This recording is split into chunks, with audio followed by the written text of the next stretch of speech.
This audio is used for the transcriber test at GoTranscript. On top of that, it's also quality management of the product. It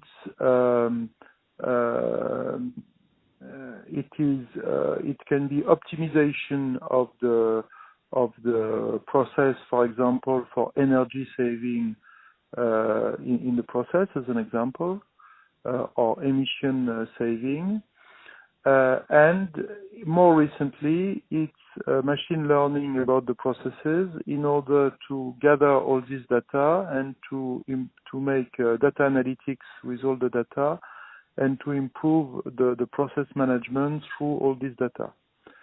So again, the continuous processes were the start, and now the trend, and I think it's the big move of the market, it's about implementing the same view, so the same view in discrete processes, so the processes that you see in a factory where you have several machines, where you have a product transfer from one machine to the other, where you have physical objects going from one step to the next step with different, let's say, transformations.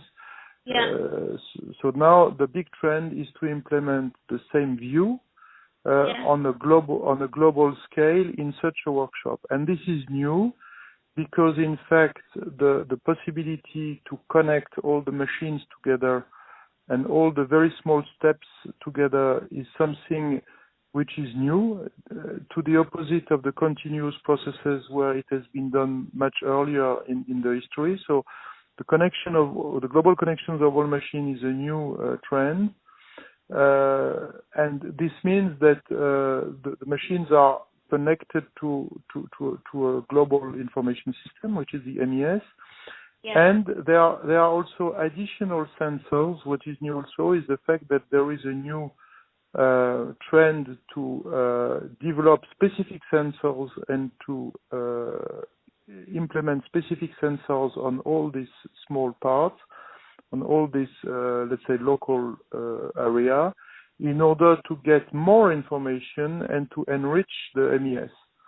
So you get information, of course, there are very simple information there, like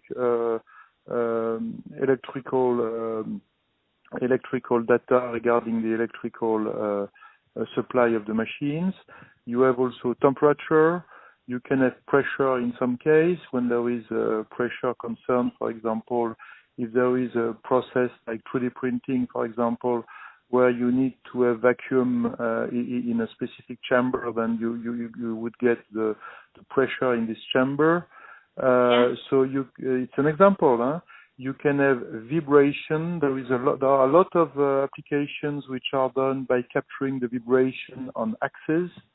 All the CNC machines have axes which are rotating, so you have specific sensors to capture the vibrations on such axes.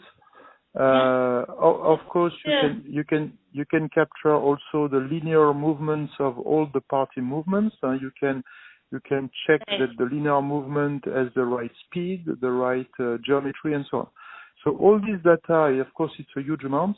All these data are input in the MES, and they are part of this idea to gather all the data in the global, let's say, manufacturing overview of the workshop.